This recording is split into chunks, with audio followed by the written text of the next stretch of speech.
In this video, we will install the NetBeans application on computer.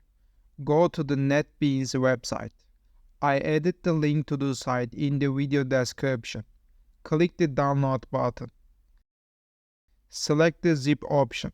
Select the HTTP option. The installation will be completed in a short time. Go to the bin file.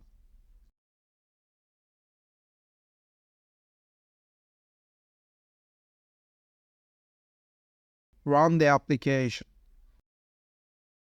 Click the Extract All button.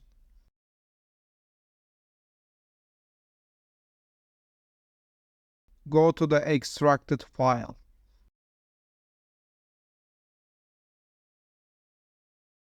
Run the application.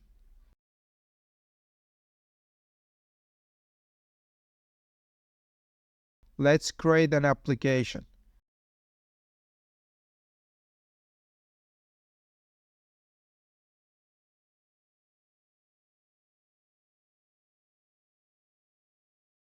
You can run the application by clicking the green button. In this video, we'll learn how to install the NetBeans application.